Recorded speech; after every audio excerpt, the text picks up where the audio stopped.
sont intimement liés, qui relèvent de ma direction. Slide suivant, s'il te plaît.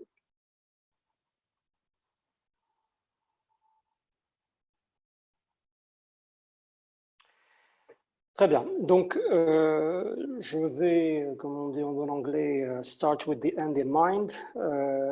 Lorsqu'on regarde aujourd'hui en rétrospective le résultat de l'intégration industrielle des projets de Noor Ouarzazate, vous avez les 4 centrales devant vous. Et sachant qu'on a démarré à partir d'une situation constatée au départ qu'il n'y avait pas d'industriel marocain capable de contribuer à la construction de centrales de cette taille-là, je pense Mazen a réalisé une belle performance en réalisant déjà un taux d'intégration de 30% sur la toute première centrale qui est Noor Ouarzazate 1, dont je suppose que les collègues vous ont déjà parlé. Et dans la foulée, un taux d'intégration qui a augmenté à 35% sur Noor Ouarzazate 2 et 3. Le taux d'intégration sur le PV, étant donné que la taille des projets, des tout premiers projets étaient relativement modestes, autour de 70-80 MW, était plus faible, inférieur à 20%. Donc ça, c'est le constat de résultat. Maintenant, je pense qu'il y a toute une logique derrière à mettre en place pour pouvoir ne serait-ce qu'atteindre ces résultats-là, et tout un accompagnement à mettre en place pour augmenter ce taux à des niveaux plus élevés. Et je pense que la présentation devrait éclairer quelques actions que nous menons pour pouvoir à la fois renforcer le tissu industriel pour pouvoir contribuer plus efficacement à la construction de ces centrales et maximiser l'impact socio-économique de création d'emplois qui est le corollaire de cette industrialisation. Next. Si vous avez des questions, n'hésitez pas à interrompre. Je pense que c'est plus simple plutôt que d'attendre jusqu'à la fin de la présentation. Alors, donc à partir de ce constat et à partir de ce positionnement dans la chaîne de valeur globale, la mission de recherche et développement et d'intégration industrielle a voulu d'abord se focaliser sur un certain nombre de missions principales. La première, c'est on ne peut pas prétendre faire de la R&D sans infrastructure à l'état de l'art dans les domaines de recherche à fort potentiel dans les énergies renouvelables. Donc là, on est en train de parler de CAPEX, d'investissement en infrastructure qui doit être en place si nous voulons derrière pouvoir prétendre être un acteur dans cet espace-là. La deuxième, et qui est liée, c'est que souvent, on peut trouver à travers le monde des activités de R&D qui sont complètement décorrélées des missions cœur que sont celles de Mazen. Or, nous avons tout fait pour éviter cette situation, et donc vous verrez que beaucoup des sujets que je vais présenter pour illustrer notre stratégie à la fin sont des sujets qui sont intimement liés à nos missions opérationnelles de Mazen. Donc, je pense qu'on a cherché à faire profiter la R&D de la taille de ces projets-là, mais également du retour d'expérience de ces constructions de centrales. La troisième mission qui est aussi très importante, qui est celle d'évaluer des technologies, donc de se doter d'une capacité indépendante. Les collègues de Tunisie doivent certainement le savoir, mais chaque fournisseur qui vous ramènera une technologie va crier sur les toits que sa technologie est la meilleure. Et qu'à ce titre-là, on est entièrement dépendant de ces fournisseurs de technologies, surtout sur un secteur comme le solaire, où le développement est relativement rapide. Donc les technologies, à peine elles ont le temps de se stabiliser dans un niveau de maturité de production, que d'autres technologies sont déjà là pour les surpasser en termes de durabilité et de performance. Et donc, il y a tout un travail qui est fait par Mazen, mais aussi par l'écosystème des énergies renouvelables au Maroc, pour se doter des moyens de normalisation, de standardisation, etc. Bien sûr, l'expertise et le développement d'un savoir-faire en propre sur ces technologies qui sont en cours de développement.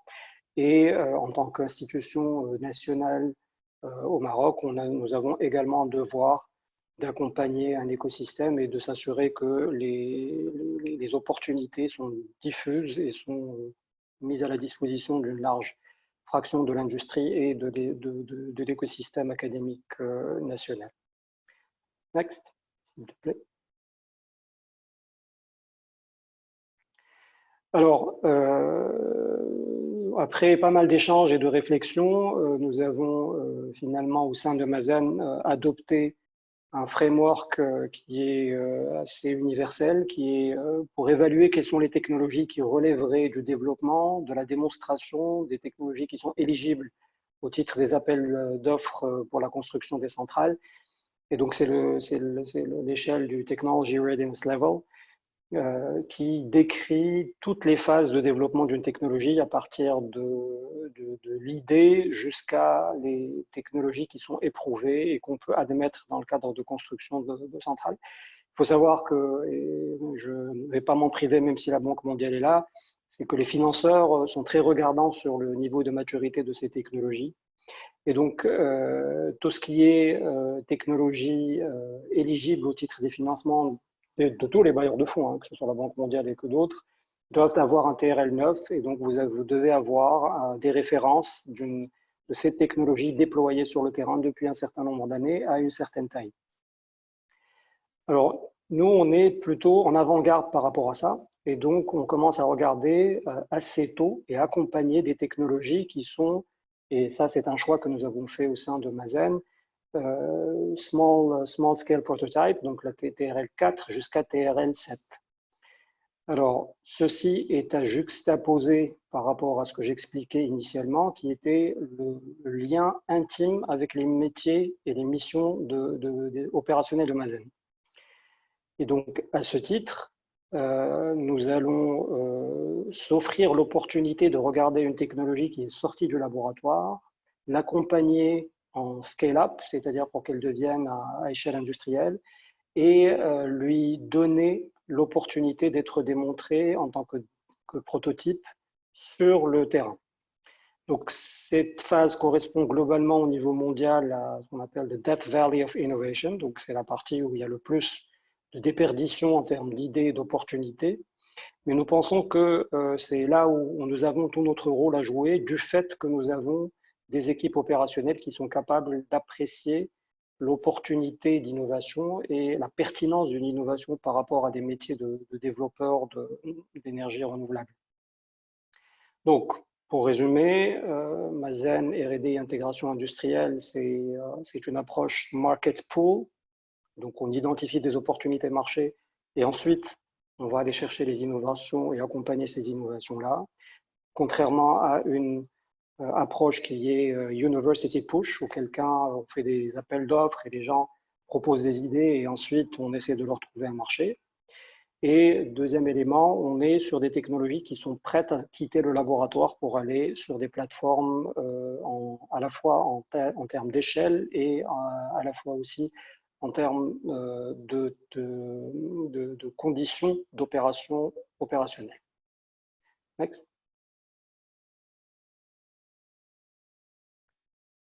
Donc là, on va commencer à illustrer. Donc, Mazen a pas mal fait en termes d'investissement sur la R&D, sur l'intégration industrielle pour se doter d'une plateforme. Donc là, c'est la mise en application et en opération de la stratégie que je décrivais tout à l'heure. Donc, on a une plateforme qu'on appelle une plateforme de R&D ou de démonstration au niveau de Ouarzazate et je vous décrirai ça tout à l'heure, qui a une palette d'offres à destination des porteurs de technologie, je dirais, qui couvre toutes les possibilités. D'une offre commerciale, si quelqu'un veut venir faire les essais en conditions réelles d'une technologie pré-industrialisation, on est prêt à lui offrir ces services-là. On verra des exemples d'illustration. On est tout aussi intéressé par des projets collaboratifs, notamment à travers les projets qui sont financés par la Commission européenne H2020, mais aussi des projets en interne avec des partenaires marocains, industriels ou académiques. Et nous travaillons surtout pour essayer de doter cette plateforme d'un certain nombre de technologies idéalement en rupture, mais tout aussi en amélioration continue. Mais de toutes les manières, elles vont avoir des tailles assez importantes qui permettront rapidement d'identifier des opportunités soit d'amélioration, soit d'industrialisation. Next. Alors, ce que je vous présente là, c'est le plan d'équipement, si vous voulez, de ce que nous prévoyons pour cette plateforme. Nous avons une plateforme à peu près d'un peu plus que 200 hectares Donc, ça vous donne une idée sur l'échelle au niveau de du complexe Noor Ouarzazate. Juste pour rappel, le complexe fait à peu près 3000 hectares. Donc, dès le début, dès la conception, dès la planification de la centrale, un espace dédié à la R&D a été prévu dès le départ. Et donc, je pense que c'est quand même un indicateur fort sur l'intérêt pour ces activités-là. L'avantage, c'est que ces plateformes de R&D sont colocalisées avec les centrales et donc vivent et opèrent selon les mêmes conditions et donc permettent une comparaison, je dirais, tout à fait réaliste sur ces technologies à venir. Étant donné le lieu, on est sur des technologies solaires, mais aussi des technologies de stockage solaire. On a quand même un DNI de plus de 2600 kWh par mètre carré par an, ce qui donne des conditions à peu près désertiques, mais tout à fait intéressantes. Et nous avons une offre de valeur pour nos partenaires qui est aussi assez intéressante. On est connecté à un réseau moyenne tension, donc on est capable de voir des technologies on-grid et off-grid. On a des équipes dédiées, donc souvent nos partenaires vont s'appuyer sur nos ressources permanentes au niveau de Ouarzazate et ne pas avoir à déployer leurs propres ressources sur place. Et nous avons tout ce qui est connectivité sur place, donc la possibilité de faire du remote monitoring, donc de suivi à distance, accès route et tout le reste. Et donc là, vous avez vraiment une illustration claire de ce que nous faisons pour rendre les missions et la vision que j'ai présentée tout à l'heure concrètes. Un prochain slide, s'il te plaît, Sonia. Alors là, on va vraiment commencer à illustrer des choses. Donc, les toutes premières centrales, les 3 premières centrales de Noor Ouarzazate 1, 2 et 3, sont des centres solaires ou des centrales solaires à concentration. Et donc, dans l'analyse de la chaîne de valeur, il y a un certain nombre de composants que nous avons identifiés comme étant potentiellement localisables au Maroc. Et la décision a été de dire on veut développer une compétence sur les héliostats. Mais nous voulons développer des héliostats bas coût pour la prochaine génération de CSP. Et donc, un partenariat a été signé entre Mazen et DLR, qui est le centre de recherche en sciences aéronautiques allemand, pour accompagner des industriels marocains que nous avons sélectionnés sur la base d'un appel d'offres, pour pouvoir faire les tout premiers prototypes d'héliostats bas coût marocains. Et donc, nous avons pris deux industriels qui ont répondu à l'appel d'offres ou l'appel à manifestation d'intérêt, qui ne faisaient rien du tout dans le solaire et qui maintenant peuvent prétendre avoir une première référence dans les héliostats. Il y a énormément d'apprentissage qui est fait chemin faisant, qui va aller des processus d'assemblage nécessaires et qui va continuer une fois que ces héliostats sont déployés. Nous prévoyons de le faire cet été-là pour des tests en réel. Donc, les équipes Mazen vont prendre ces prototypes d'héliostats et ça permettra à la fois de valider le design low cost, ça permettra de valider les capacités d'assemblage de ces industriels-là et ça permet d'identifier des opportunités et des chemins d'amélioration. Et donc là, vous avez l'illustration de ce qu'on veut dire par market oriented. Donc, on a vraiment des opportunités clairement identifiées de baisse de coûts des héliostats. Nous avons l'implication d'industriels pour que demain, il y ait une création de valeur d'opportunité et nous avons la possibilité de tests indépendants que nous mènerons dans notre plateforme sans laquelle nous n'aurions pas pu effectivement avoir cette indépendance d'avis. Et donc, c'est vraiment un exemple d'illustration où on voit la vision intégrée de Mazen dans sa totalité. Prochain slide, s'il te plaît. Donc, un autre exemple qui est aussi intimement lié à nos corps de métier, parmi les problèmes des centrales solaires à concentration, nous avons à la fois les problèmes d'usure des éléments qui sont exposés justement aux éléments, donc ils sont exposés à l'environnement. Et donc, il y a tout l'aspect de durabilité qui est très intéressant. Et donc, à travers un élément de coopération internationale, nous avons installé au niveau de Ouarzazate un centre de durabilité qui permet d'exposer des échantillons de miroirs, des échantillons éventuellement aussi de structures métalliques, des échantillons de miroirs de technologies actuelles, donc verre et un backsheet en métal, mais aussi des technologies de rupture, comme de dépôt métallique sur du plastique, comme aussi d'autres technologies. Et là, on a vraiment les moyens d'exposer ces échantillons sur l'image que vous avez au centre, en bas. Et on a le laboratoire avec la formation et le personnel qui permettra d'évaluer l'état d'avancement d'usure. La conclusion, c'est qu'on peut très bien à ce moment-là renvoyer un feedback vers nos équipes opérationnelles et O&M pour dire telle technologie montre des choses prometteuses, d'autres ne le font pas. Mais là également, on a aussi une illustration de l'état d'esprit que j'expliquais tout à l'heure dans l'émission. Next.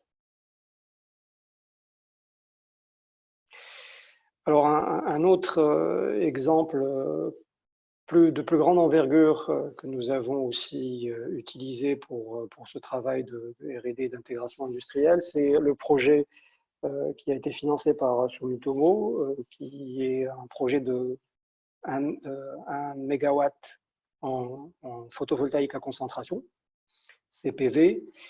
Et à chaque fois, on a donné sa chance à des industriels et là à des centres de recherche et développement que je connais bien pour l'avoir géré pendant quelques années.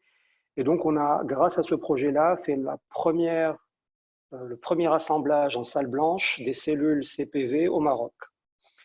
Donc, il y a tout un transfert de savoir-faire sur le packaging microélectronique qui a été fait.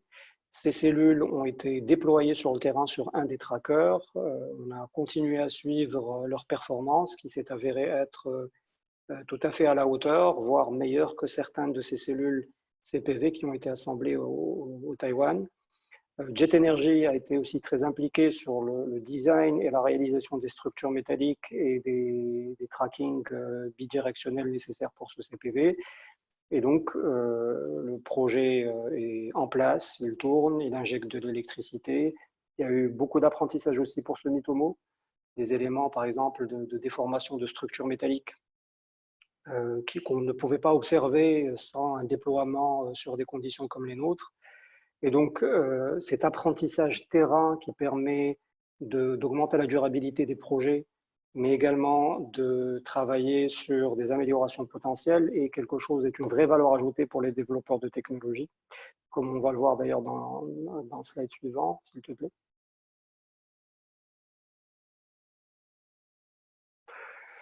Donc, étant donné, enfin, on essaie de capitaliser sur les succès. Parmi les éléments et les problèmes qui sont connus sur le solaire et notamment sur le CPV, qui contrairement au PV, qui est très content lorsqu'on a un Global Horizontal Irradiance GHI important, le CPV a vraiment besoin d'une irradiance directe, DNI, et lui est beaucoup plus susceptible au passage de nuages et donc aux fluctuations de production sur une centrale. Et donc, en capitalisant sur le succès de ce démonstrateur qui tourne toujours, nous avons installé une première en Afrique qui est une batterie à flux vanadium, donc Vanadium Flow Battery, qui a été financée dans le cadre d'une coopération avec Unido et qui permet de tester maintenant non seulement la génération, mais un couplage génération-stockage permettant de lisser les sorties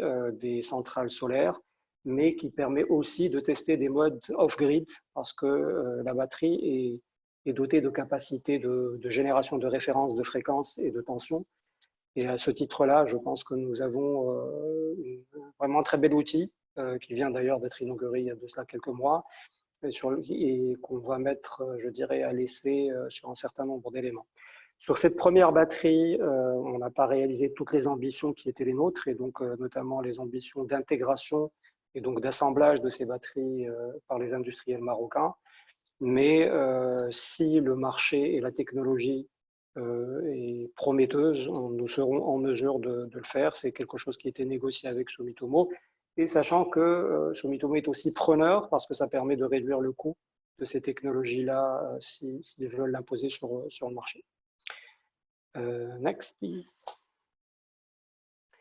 Donc là, on a dans la palette de ce que nous faisons, nous avons un partenariat qui est un peu plus fort. Donc, dans le cadre d'un partenariat que nous avons avec une start-up, c'est une PME suédoise qui s'appelle Azelio, qui a développé un concept de stockage thermique avec des matériaux à changement de phase, donc PCM, et qui prend l'électricité, l'utilise pour faire fondre un alliage d'aluminium recyclé. Mais à ce moment-là, on est capable de stocker l'énergie pour de plus longues durées que ce que pourraient faire des batteries au lithium. Et donc, on est sur des 13 heures à peu près de stockage. Donc là, on est vraiment dans une solution de remplacement des gensets, donc des groupes électrogènes diesel. Et donc là aussi, c'est une première. C'est le premier déploiement de cette technologie sur le terrain. Elle est couplée à une centrale PV, cette fois-ci ordinaire, monocristallin, d'à peu près 200 kW. Et on attend juste que le Covid s'en aille pour qu'on puisse commencer à sortir des résultats et des chiffres qui vont être tout à fait intéressants. Et avec, bien entendu, toute la logique de dire il y a des choses à améliorer, c'est une technologie qui est éligible. Et donc là, on a encore une illustration d'un partenariat où le partenaire est intéressé éventuellement par avoir une industrialisation locale si la technologie arrive à s'imposer sur le marché. Next. Une autre forme de partenariat, Mazen est actionnaire d'une société qui a développé une solution multitechnique à base de solaire à concentration. Mais cette fois-ci, ce sont des concentrateurs Fresnel et non pas paraboliques, cylindro-paraboliques ou à tour. Donc, ils n'ont pas besoin d'un héliostat, mais on a un contrôle de miroirs qui sont pratiquement au sol. Mais derrière, il y a un stockage en système de transfert d'énergie vers des matériaux pas chers pour produire à la fois du froid, de la glace, éventuellement du dessalement, mais aussi de l'eau pour la production industrielle. Et donc là, la première structure métallique qui va subir les éléments de l'environnement, c'est ce qui a été installé à Ouarzazate. Donc il y a une zone d'essai de durabilité par un partenaire où Mazen est partie prenante. Et là, on est plutôt sur un partenariat où la technologie est développée par Alselen. Nous, on est plus là dans une perspective d'offre de services, entre guillemets, commerciales, sachant que ça reste une filiale du giron Mazen. Voilà. Au fait, je n'ai entendu aucune question. Mon seul réconfort, c'est que c'était en train d'écrire recording, donc je sais que ça marche, mais j'espère que tout le monde a pu entendre ce que je disais.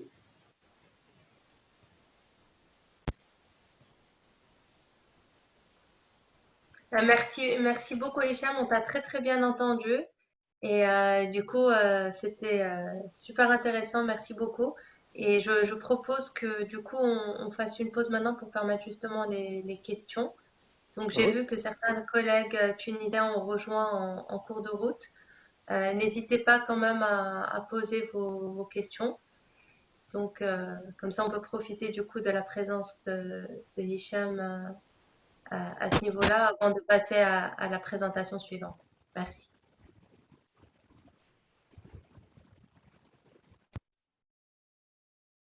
Allô? Excusez-moi. Oui, on vous entend. Voilà. C'est M. Nabali de la STEC. Bon, j'ai une question d'ordre général. Vous avez cité beaucoup d'exemples sur l'intégration industrielle. Juste, je voudrais savoir à partir de quelle année de la création de Mazen ces projets d'intégration industrielle ont été concrétisés.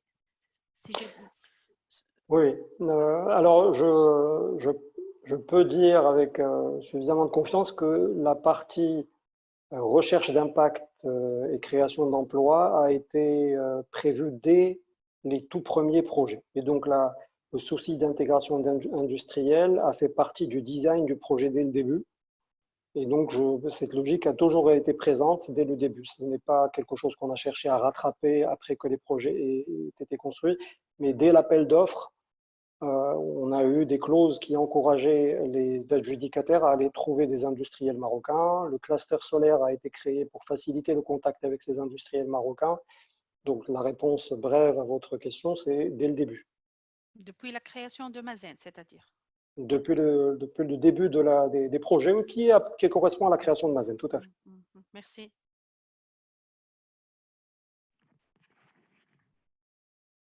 Merci pour la présentation. Là, vous venez de mentionner des clauses qui ont encouragé le recours des investisseurs aux industriels locaux. Est-ce que vous pouvez nous présenter quelques exemples? Merci. Alors, la logique qui a prévalu dans tous les projets de Mazen et qui continue à être le cas, c'est que nous ne voulions pas, contrairement à quelques autres pays, de créer l'intégration industrielle subventionnée, de manière directe ou indirecte. Donc l'impact sur le prix du kilowattheure vendu, on a toujours cherché la neutralité par rapport à ça. Donc ce qui a été prévu dans les cahiers des charges, c'est un encouragement à consulter auprès d'industriels marocains. La logique et la confiance que nous avions, c'est que, étant donné que nous sommes un pays qui a réussi quand même à installer une base industrielle compétitive sur des industries comme l'aéronautique et comme l'automobile, il n'y a pas de raison pour que des sous-traitants industriels marocains ne puissent pas faire des offres compétitives pour les EPCistes, donc les adjudicataires. Donc dans le cahier des charges, la clause a été de dire montrez-nous que vous avez consulté avec des industriels marocains et voilà la plateforme qui vous permet de vous mettre en contact avec ces industriels marocains. Il n'y avait pas d'obligation. Ça, je pense que ça a toujours été quelque chose qui a été clairement signifié à l'ensemble des industriels. Mais il y a eu un très fort encouragement, quitte à demander aux gens, bah, écoutez, qui est-ce que vous avez consulté? Ou carrément des mises en relation à travers le cluster en disant, pour la structure métallique, ça serait bien de consulter avec les entreprises du secteur regroupées dans la fédération, la FIM, Fédération nationale interprofessionnelle des industries métallurgiques. Même chose pour l'industrie électrique, pour le FENELEC. Donc, je dirais un très fort encouragement, sans obligation dans le cadre des cahiers des charges. C'est ce qui a donné les 30 à 35%. Maintenant, je vais emprunter à nos collègues de l'ONE une approche qui est tout à fait différente, qui est celle de l'éolien, où le programme intégré de 850 MW a permis, lui, d'atteindre des niveaux d'intégration industrielle de l'ordre de 60 à 70%. Et la clause d'intégration industrielle, cette fois-ci, a été clairement mentionnée dans l'appel d'offres, voire une obligation d'intégration industrielle. Ça a permis de générer un investissement direct étranger, notamment de Gamesa, Siemens Gamesa, pour installer une usine de pales éoliennes au niveau de Tanger qui dessert non seulement ce programme éolien intégré, mais qui dessert aussi des marchés à l'international vers l'export. Je dirais que ça, c'est une réussite qui s'appuie aussi sur des investissements d'infrastructures qui ont facilité ce genre de choses. Vous connaissez tous la taille des pales d'éoliennes aujourd'hui. Sans une infrastructure du type de Tanger Med, il n'aurait pas été possible d'imaginer une usine d'éoliennes capable d'exporter. Donc, il y a quand même une convergence de politique publique d'investissement en infrastructure qui permet d'atteindre ces niveaux d'intégration. Ok, merci, c'est très clair. En fait, une autre question reliée au taux d'intégration. Donc, disons que pour un pourcentage de taux d'intégration de 30% spontané, disons, que vous avez obtenu, est-ce que vous avez eu disons, ce taux dans le LCOE ou le prix de vente en monnaie locale ou c'est Oui. un pourcentage différent? Alors, la logique veut que l'adjudicataire est sélectionné sur la base du respect, bien sûr, des standards et des spécifications, mais c'est celui qui offre le plus faible LCOE qui est sélectionné. Et donc, à ce titre-là, il n'y a pas de corrélation directe entre le taux d'intégration industrielle. Ce n'est pas pas une logique où chaque adjudicataire ou soumissionnaire va vous dire voilà mon LCOE et voilà le taux d'intégration industrielle que je propose correspondant. Je parle des projets solaires. Il y a vraiment, taux d'intégration industrielle, c'est une constatation a posteriori. Ce qui a prévalu au choix, c'est d'abord un LCO le plus faible. Et donc, forcément, les développeurs, les soumissionnaires ont tout fait pour réduire ce prix-là et n'ont sélectionné de ces sous-traitants marocains que dans la mesure où ils ont eu des offres plus intéressantes que ce qu'ils auraient pu obtenir à l'international. Réponse bref, il n'y a pas d'impact direct entre l'intégration industrielle et le COE pour les projets solaires. Merci pour cette explication. Peut-être, je pense que je me suis mal exprimée. Ok, donc disons pour le LCOE proposé par les investisseurs privés, donc normalement il y a une partie en devise et une partie en monnaie locale. Est-ce que la partie en monnaie locale plus ou moins représente le pourcentage du taux d'intégration? Voilà, le taux d'intégration, c'est ça. Je ne suis pas sûr de pouvoir vous répondre sur cette question. J'ai d'autres collègues qui s'en chargent. Je ne sais pas. Nadia, je pense qu'elle est plutôt bien placée pour répondre à cette question. Oui, de mémoire, Asma, oui, effectivement, puisque on avait demandé on avait laissé la flexibilité au secteur privé, donc aux bidders, de décider par eux-mêmes la répartition du tarif en fonction de la monnaie locale, donc le dirham, de l'euro et du dollar. Et de mémoire, la partie en dirham était en adéquation avec le pourcentage d'intégration industrielle qu'ils envisageaient, ce qui est logique en fait en termes de flux. Après, si je peux juste peut-être apporter un éclairage complémentaire par rapport à ce qu'a dit Hicham, c'est que effectivement, le souci a toujours été, ou la préoccupation première, de faire des choses qui étaient compétitives, exactement comme a dit Hicham, pour pas subventionner, on va dire, l'intégration industrielle, mais faire un véritable travail de fond pour que les acteurs industriels marocains soient sensibilisés, soient préparés et le bon track record et puissent être mis en relation avec les soumissionnaires.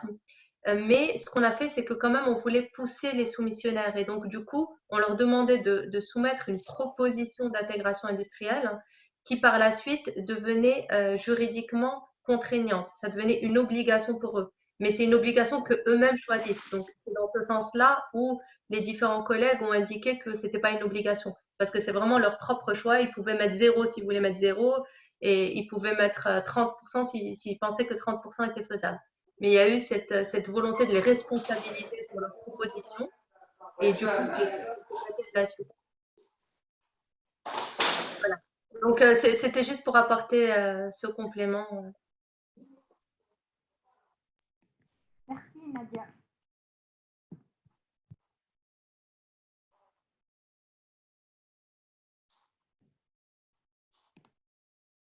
Allô? Je ne sais pas s'il y a d'autres questions du coup pour Hicham. Oui, j'ai une toute dernière question de ma part. Bon, je ne sais pas pour les collègues. Merci pour l'éclaircissement, Nadia aussi. Donc, en fait, c'est sur la partie sociale, socio-économique, disons, pas tout à fait sociale. Est-ce que, voilà, donc, est-ce qu'il y a eu dans l'expérience marocaine, de façon générale, un appel d'offres où vous demandez aussi disons, aux investisseurs de faire d'ultérieures actions, disons, sociales ou économiques en parallèle avec la centrale disons, par exemple, de développement de la région ou autre, mis à part tout ce qui est recherche et développement. Alors, en fait, il y a deux parties de réponse. Des appels d'offres pour des engagements de responsabilité sociale et environnementale, non, à ma connaissance, non. J'ai cru comprendre que dans le programme, il y a une présentation sur le développement local, Samia, non? Juste après la présentation. Juste après, le développement local prendra la parole. Très bien. Ben, je pense à ce moment-là, je pense que vous aurez une idée beaucoup plus précise sur ce qui est fait en termes d'accompagnement social des populations. qui est aussi, je pense, un travail tout à fait respectable hein, dans ce qui a été fait dans ce sens. Donc, si vous permettez, je pense qu'on va leur laisser le temps de vous donner une réponse plus complète. Ok, merci. À ce que je sache, et d'ailleurs on a discuté avant avec, dans le cadre de la coopération avec la Banque mondiale, donc avec Nadia, Jonathan et les autres collègues.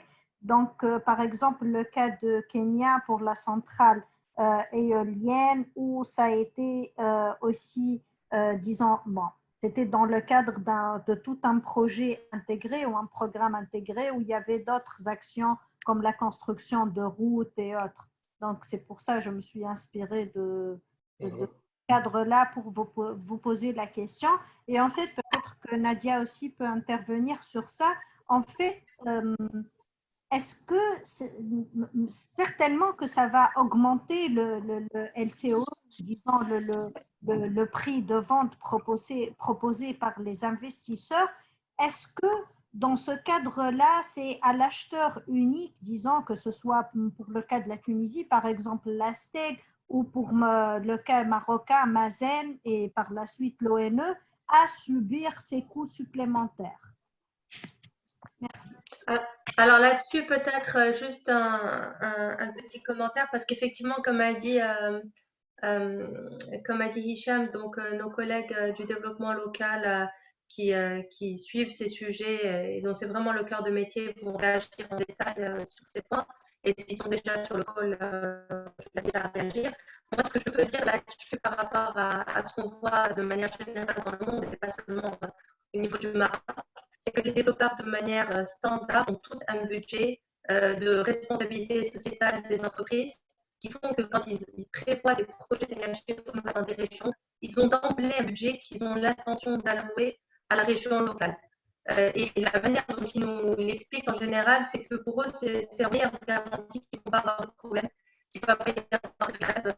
Et il y a même un développeur qui nous a dit soit j'investis dans les caméras de surveillance tout autour du terrain, soit au lieu de ça, j'investis dans l'école, dans le village, dans la route, pour les enfants avec les villages, etc.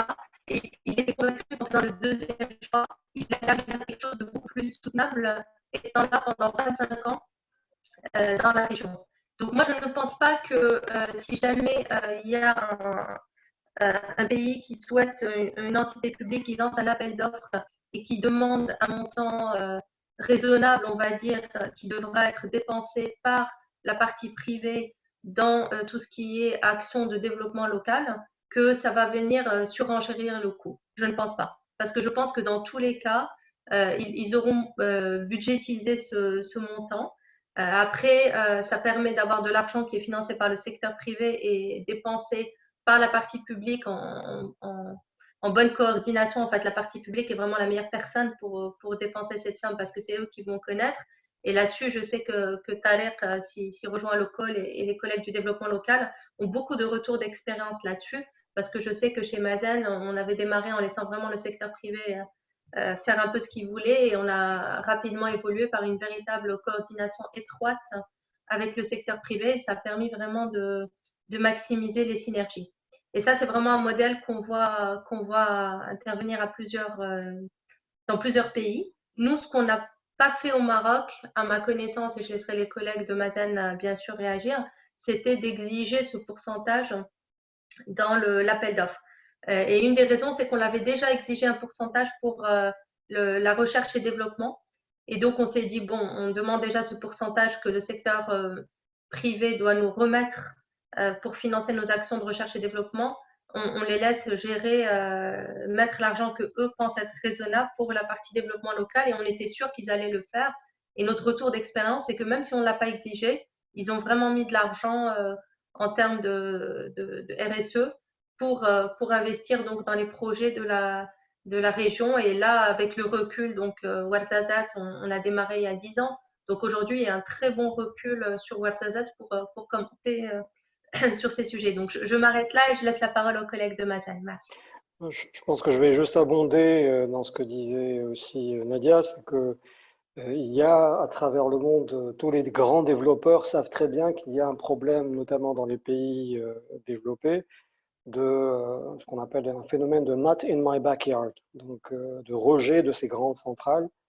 Donc à moins qu'il y ait une amélioration des conditions de vie des populations, il y a un véritable risque sur ces projets massifs d'installation. Et donc je pense qu'il est dans l'intérêt de tout le monde d'avoir un impact dans le quotidien des populations limitrophes.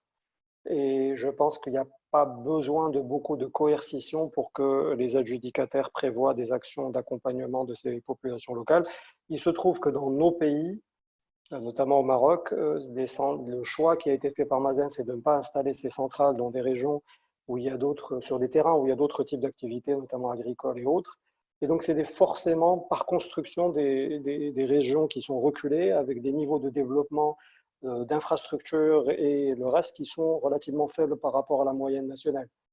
Et donc, tout ce qui peut être fait a un impact, je dirais, immédiat et ressenti par la population. Donc, je pense que c'est pour abonder dans ce que disait Nadia, on n'a pas besoin de les pousser beaucoup pour qu'eux-mêmes comprennent que c'est dans l'intérêt du projet, de leur investissement également.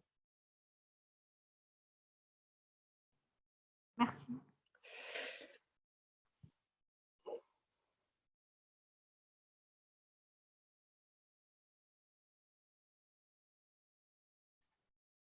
Samia, d'autres questions pour des collègues?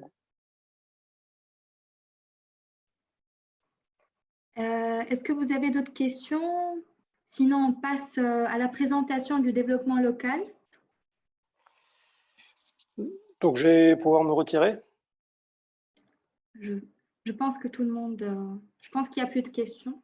Très bien, ben, je vous remercie, je vous souhaite bon courage et marhaba, à bientôt Nadia et les collègues. Plaisir de vous rencontrer. Merci beaucoup, Hicham. Merci à toi. Bonne journée. Au revoir. Bonjour.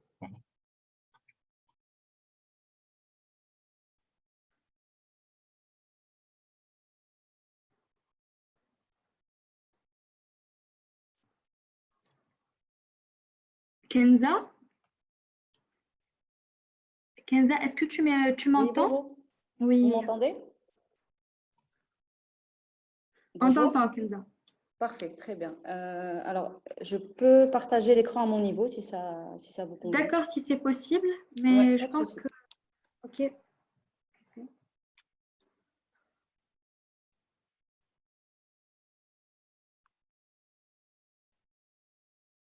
Alors, est-ce que vous arrivez à voir mon écran? Oui, c'est clair.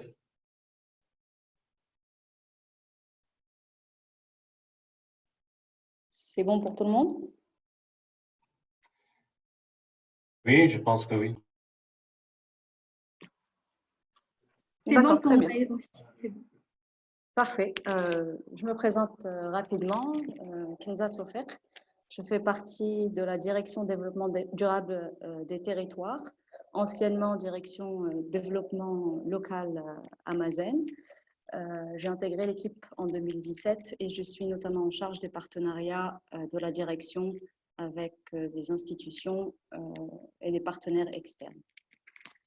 Ce qu'il faut savoir sur le développement local à Mazen, c'est que ce n'est pas juste une politique RSE comme beaucoup d'autres entreprises mettent en place.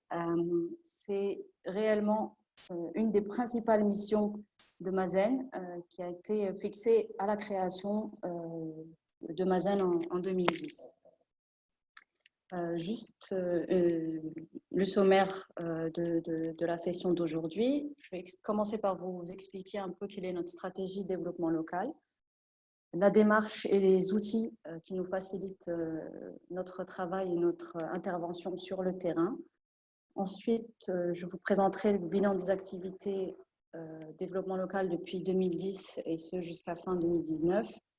Et rapidement vous parler comment on évalue l'impact des projets et des actions que nous réalisons. Donc, notre stratégie développement local, son objectif premier, c'est vraiment de développer les régions d'implantation des sites énergétiques Mazen. L'objectif vraiment, c'est d'insérer ces centrales-là au niveau local et de faire accepter le projet dans sa globalité par les populations qui vivent autour des sites, des projets énergétiques. Une information très importante, c'est que Mazen mène cette stratégie développement local de manière volontariste et que notre but est de sonder le terrain, de diagnostiquer le terrain afin de répondre aux besoins des populations locales.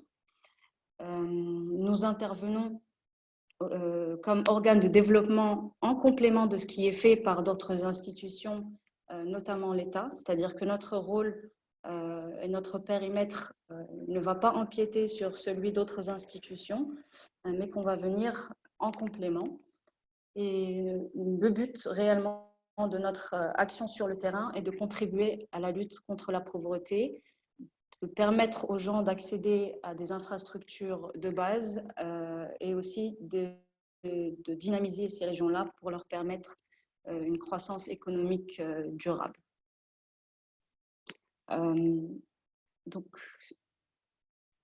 dans cette stratégie, nous avons des lignes directrices, des axes stratégiques et un ciblage territorial et catégoriel assez précis. Donc, nos lignes directrices, la première, c'est assurer l'intégration. Comme je viens juste de le mentionner, notre idée, c'est d'être un plus pour ces territoires-là, de faire accepter le projet pour vivre de manière tout à fait cordiale avec les populations qu'il y a autour de nos sites d'implantation, de créer un dynamisme donc au niveau de chaque territoire où nous avons une centrale solaire ou un autre projet énergétique implanté, et surtout de durabiliser ou de pérenniser les actions que nous mettons en place. Nous avons élaboré donc des axes stratégiques qui encadrent notre activité. La priorité, quand on arrive sur un territoire, c'est le désenclavement. Donc, ça passe par la construction d'infrastructures et d'équipements de base. Comme exemple, ici, nous pouvons donner l'exemple des routes. Au lieu de construire une route toute simple qui va accéder directement à un site d'implantation ou à la centrale, nous pouvons optimiser cette route afin qu'elle puisse passer devant des petits villages, des petits douars, pour désenclaver les habitants de ces zones-là.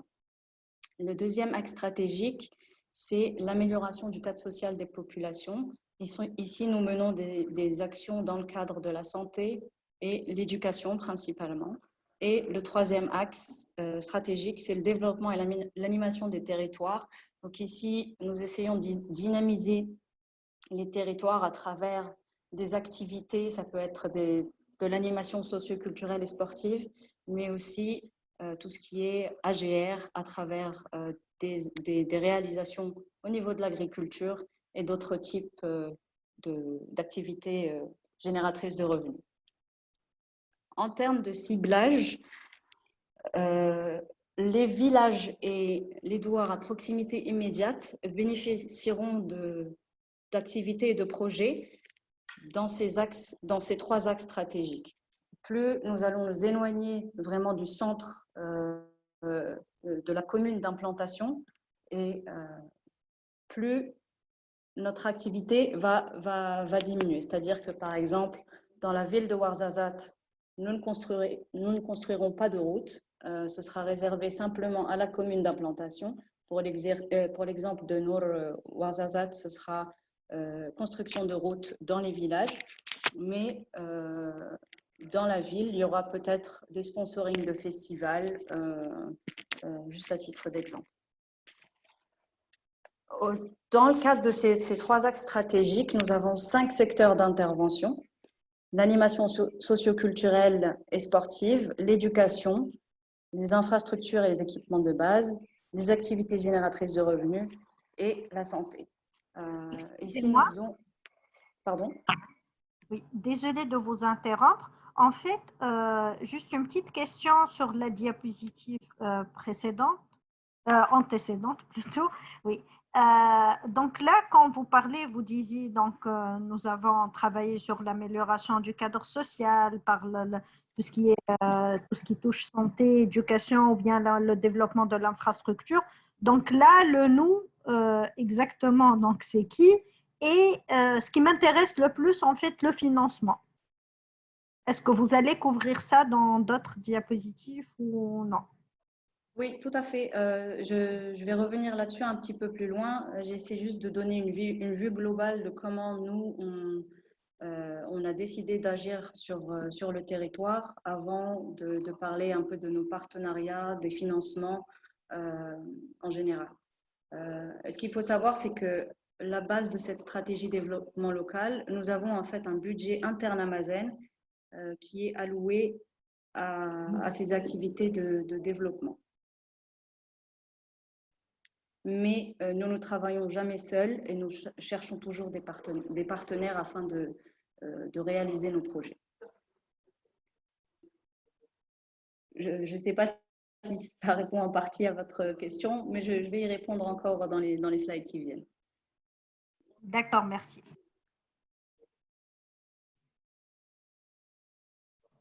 Voilà, donc en fait, ici, on trouve intéressant de faire le parallèle avec les objectifs de développement durable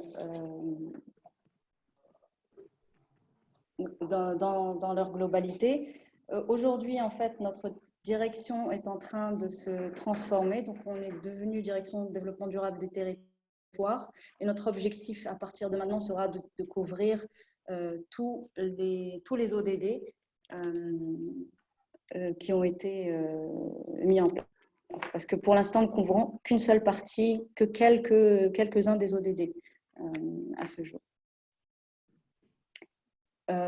Nous avons aussi mis en place une gouvernance inclusive. Donc, notre direction est rattachée directement à la direction générale et nous avons une gouvernance à 2 niveaux, au niveau territorial et au niveau central. Donc, au niveau territorial, nous avons un chargé de développement local qui est basé, si je prends le cas de Ouarzazate par exemple, qui était basé à Ouarzazate depuis le début. Cette personne nous a permis d'installer une relation de confiance avec tous les acteurs locaux, que ce soit le secteur privé, public, les associations, également au niveau de la centrale, le développeur et autres entreprises qui travaillent à l'exploitation.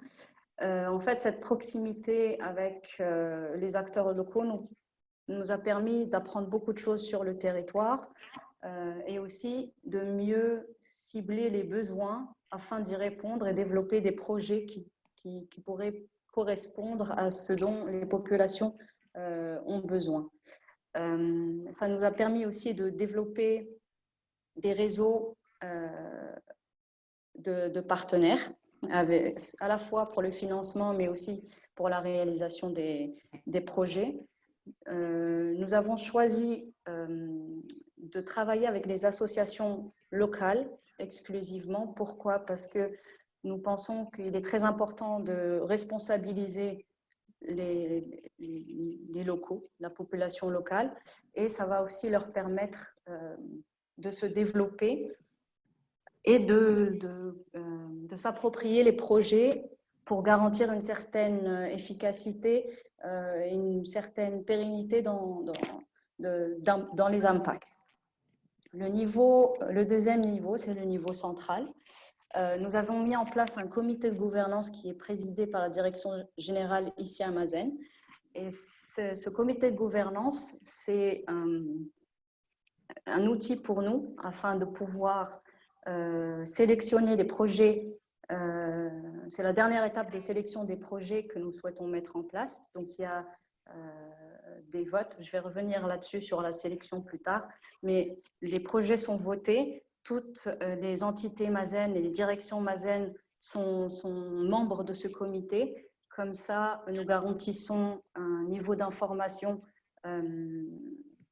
qui sera le même à la fois à Mazen, mais aussi nous remontons des informations du terrain que nous pouvons échanger et discuter lors de ce comité.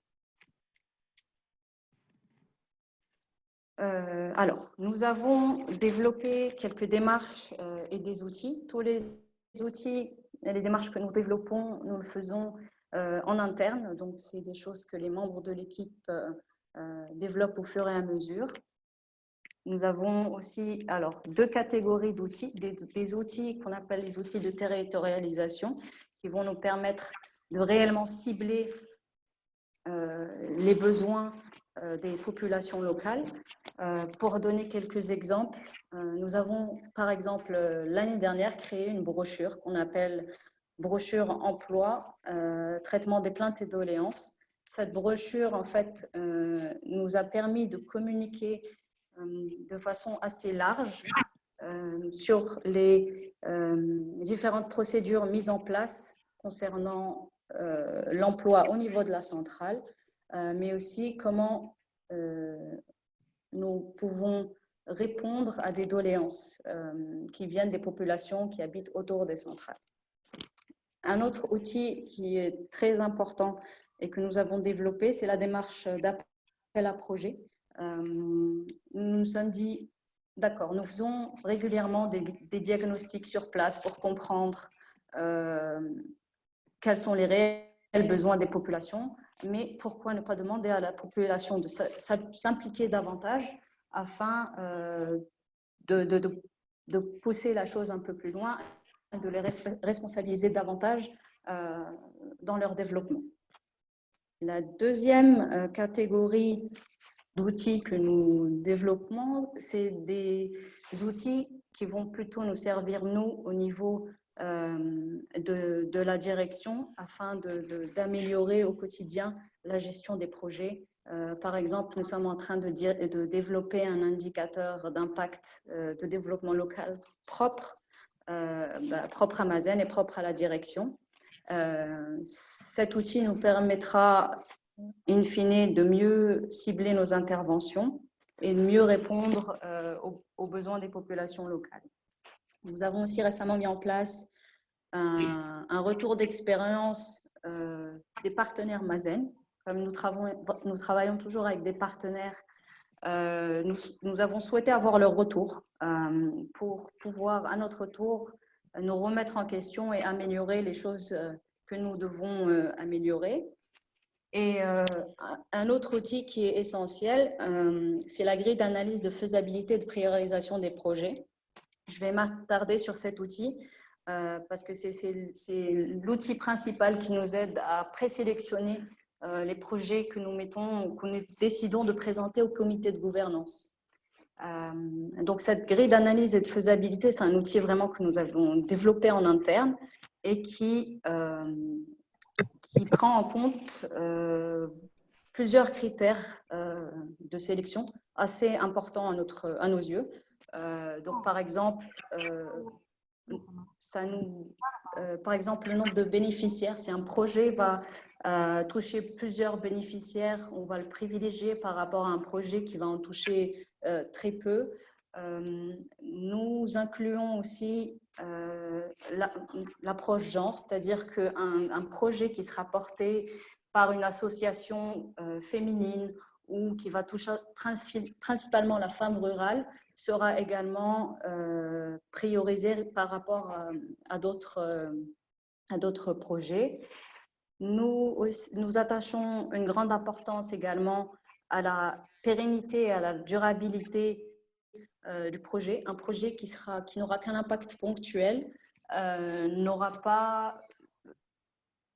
aura moins de chances de passer qu'un projet qui laissera un impact vraiment sur la durée, sur les années à venir. Alors, je vais passer au bilan des activités pour vous donner une vue globale de ce que la direction a réalisé depuis 2010. Donc, depuis 2010, nous avons réalisé 171 actions et projets. Ces actions et projets ont été réalisés au niveau de nos sites d'implantation. Donc, il y a Ouarzazate, Midels, Laayoune et Boujdour. Le budget global qui a été mis à disposition était de 199 millions de dirhams, dont 88% qui proviennent de Mazen. Et ces projets ont touché plus de 87 512 bénéficiaires directs et indirects. Pour parler du financement, notre objectif, c'est toujours de travailler avec des partenaires. C'est-à-dire que Mazen ne va pas financer 100% du projet. Nous trouvons des partenaires au niveau local. Ça peut être les associations si elles en ont les moyens. Ça peut être la commune ou les autorités locales si elles ont les moyens. Mais nous travaillons main dans la main avec le développeur. Nous avons réalisé beaucoup de projets avec Aquapower, notamment à Ouarzazate. Et nous travaillons avec d'autres associations, institutions, fondations, bailleurs de fonds. Ça dépend vraiment du type de projet, mais aussi du secteur d'intervention choisi par ces institutions-là. En termes de projets, la majorité des projets que nous avons mis en place sont dans le secteur de l'animation socio-culturelle et sportive, avec 70 projets, suivi de l'éducation avec 50 projets, des AGR avec 22 projets, les infrastructures et équipements de base, 18 projets, et enfin la santé avec 11 projets. Alors, le graphe sur la droite nous permet de voir la différence. Il y a eu l'avant 2015 et l'après 2015. En fait, en 2015, nous avons revu, nous avons fait cette stratégie développement local, et c'est ce qui nous a permis, cette structure nous a permis en fait de multiplier les interventions au niveau local. Donc, on passait d'environ une dizaine de projets par an à une moyenne de 30 projets depuis.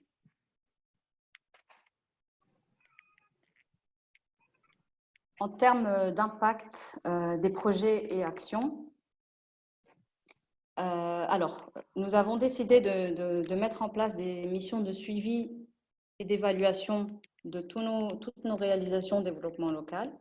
La première mission était une mission externe, donc c'est un cabinet externe qui nous a accompagnés en 2016 pour tous les projets qui étaient mis en place en 2010 et 2015. Ensuite, nous avons décidé de faire cette mission externe en fait de manière quinquennale. Donc la prochaine devrait être en 2020, mais entre ces missions-là, nous souhaitions mettre en place une mission que nous menons en interne et de façon annuelle pour vraiment suivre les projets réalisés sur tous nos territoires. Nous avons aussi lancé une étude en partenariat avec le soutien financier de la GIZ pour comprendre l'impact sur l'emploi qu'a eu la centrale solaire ou le complexe solaire de Nour Ouarzazate. Donc, c'est brièvement comment nous évaluons l'impact de nos projets. Si vous avez des questions, je suis prête à y répondre. Bonjour, c'est Emira, je suis du ministère de l'Énergie en Tunisie. Je suis désolée, j'avais un petit empêchement, donc j'ai récupéré la réunion avec un retard a priori. Je ne sais pas si le sujet a été évoqué ou pas, mais je veux savoir, vous avez parlé des routes, etc., pour le développement des régions là où le projet sera monté. Est-ce que vous exigez ça au niveau des appels d'offres ou c'est Mazen qui fait ces infrastructures en dehors des projets, en dehors de l'appel d'offres, disons? Alors, les routes, en fait, font partie des infrastructures communes que Mazen décide de mettre en place. Et le budget de la route, des routes construites est imputé à une des directions développement de Mazen.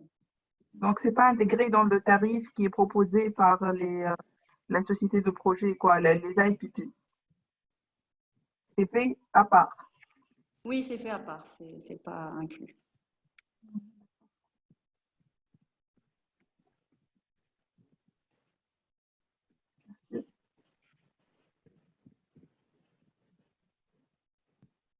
Et les projets, le taux d'intégration pour les projets CSP, là, c'est de l'ordre de combien?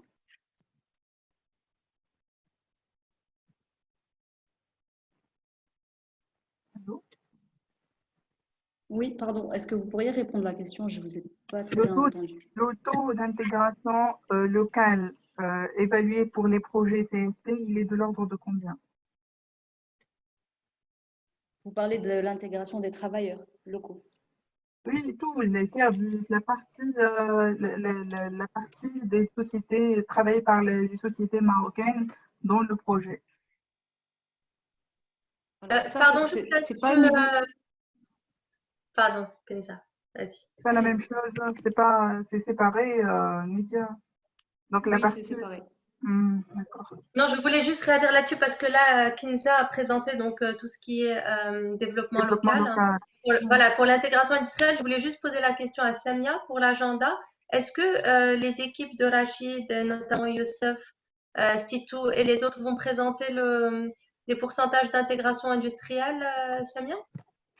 Alors, Yassir, peut-être il est là. Je pense Oui, qu'il est. bonjour, Oui, Yassir, oui, bonjour, bien sûr, bonjour si tout le Yassir est monde. là. C'est Yassir Badi de l'équipe opération. Ah, bah super, merci Yassir. Donc, merci encore une fois d'avoir organisé cet échange. Merci pour nos collègues tunisiens du ministère et de la STEJ et aussi pour la Banque mondiale. Je pense que pour les taux de l'intégration industrielle, on en a parlé déjà hier avec Mohamed Sahi et tout à l'heure aussi par Bouzkri, Hicham.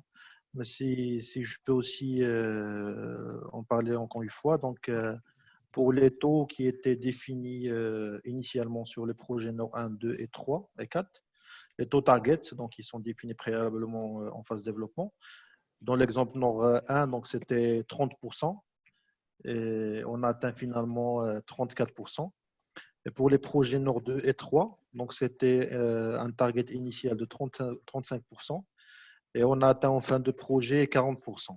Et pour Nord 2, Nord 3, c'était plus que 40%, c'était 42%. Et pour les projets PV, vu un peu la technologie qui est différente, la taille des projets qui est moins importante que les projets CSP, le taux target, c'était de l'ordre de 12%.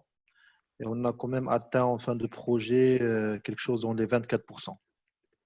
Donc voilà pour les projets du complexe Nord-Ouarzazate. Merci. Et pour l'emploi, c'est de l'ordre de combien? La création d'emplois. L'emploi, donc, nous, on vise à maximiser l'emploi local. Il n'y a pas de pourcentage qui est clairement défini dans les contrats, mais je peux vous garantir pour les 4 projets de Nord-Ouarzazate, la part locale a toujours dépassé les 75%, des fois même 80%.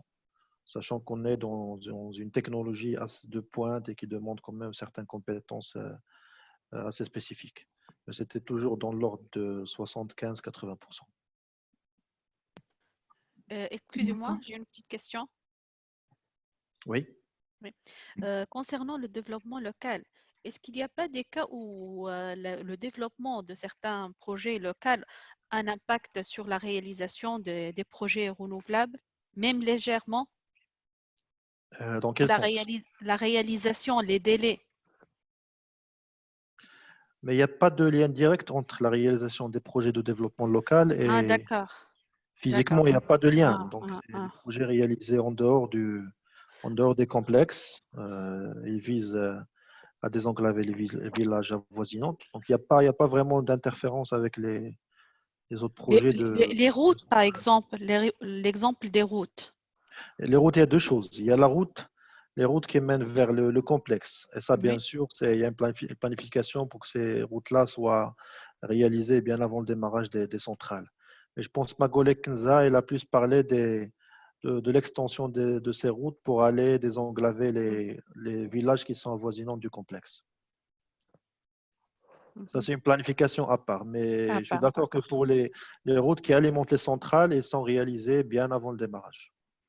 Merci. Peut-être là-dessus, juste pour clarifier, parce que justement, moi aussi, j'avais l'impression qu'il y avait une petite confusion, que ce n'était pas forcément clair sur les routes. Il y a effectivement, comme il a dit Yassir, deux types de routes. Il y a les routes qui sont à l'intérieur du complexe et les routes Oui, qui permettent d'arriver jusqu'au complexe. Donc, ça, c'est vraiment des routes qui sont liées au projet et je parle sous le contrôle des collègues de Mazen, qui ont été réalisées donc, par Mazen exactement. dans le cadre de la Exactement. préparation des projets.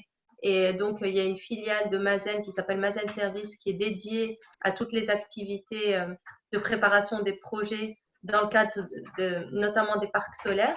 Et dans ce contexte-là, les routes ont été faites par Mazen et il y a eu, mais pas seulement les routes, il y a eu d'autres infrastructures faites par Mazen et il y a eu une Oui, refacturation qui a été faite au niveau du développeur dans le cadre développeur, oui. d'une fee qui paye, d'une redevance qui paye Amazon Service.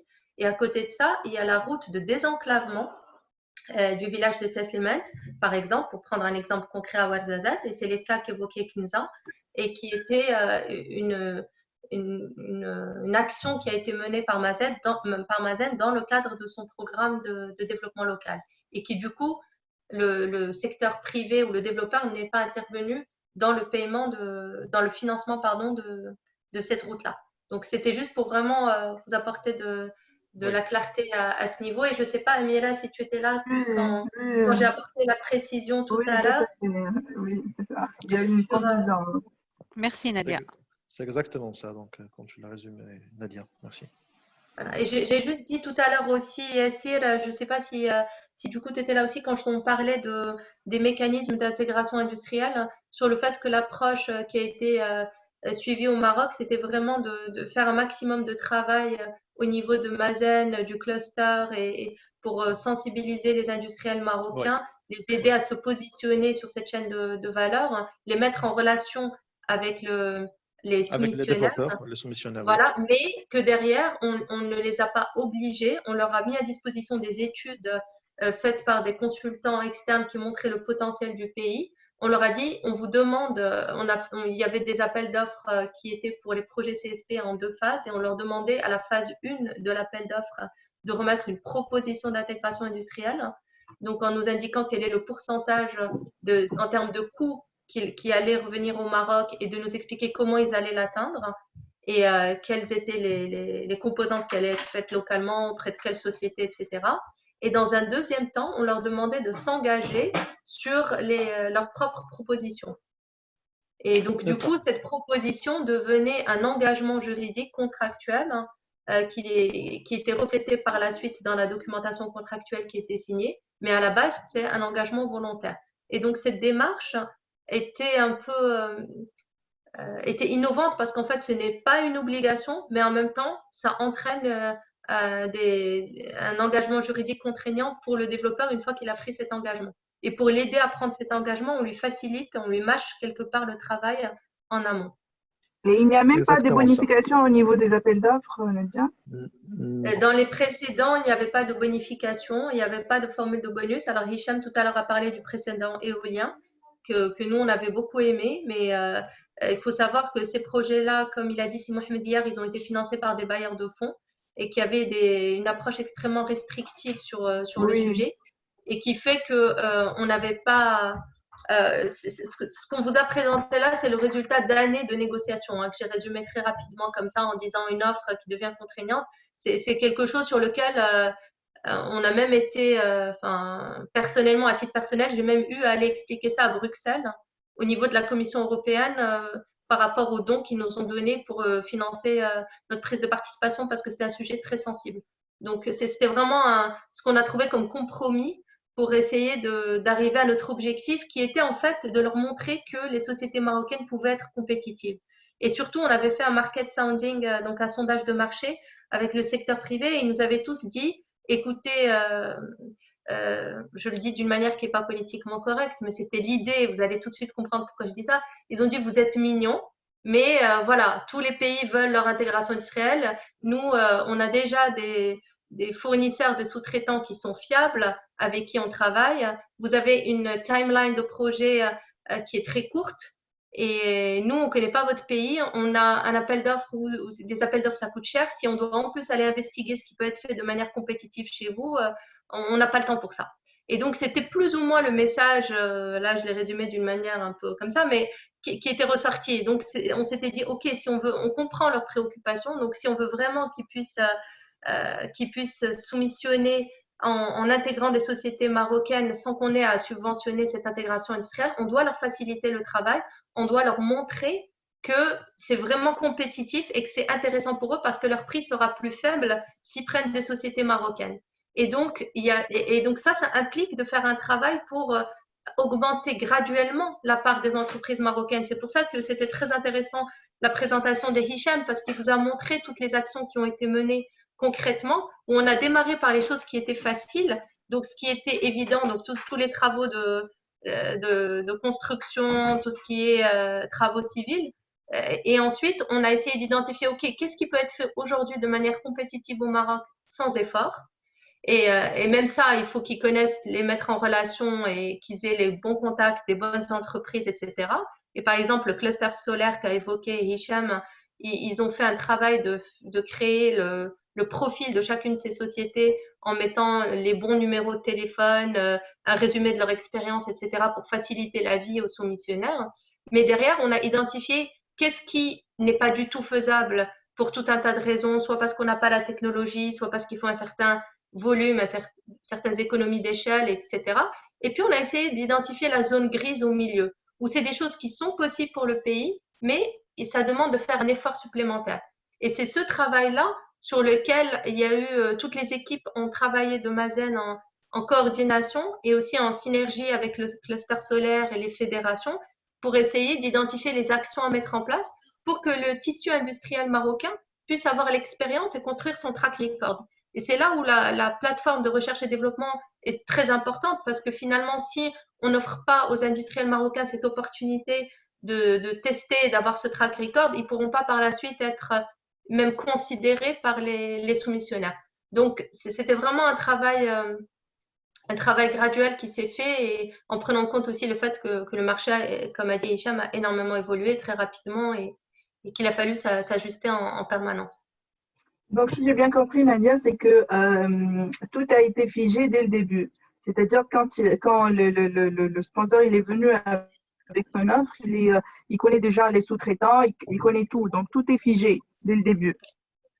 Non, parce qu'on ne pouvait pas, parce qu'il y a beaucoup de choses on ne savait pas. Par exemple, il y a des exemples, et je ne sais pas, Yassir, si Yassir peut présenter, il y a une présentation que je sais que Yassir et Youssef ont déjà fait dans le passé, qui était très intéressante, qui montrait des exemples de ce qui a pu être fait en local, notamment sur les projets CSP de Nord-Ouarzazate, avec des choses des nouvelles activités qui ont été créées au Maroc.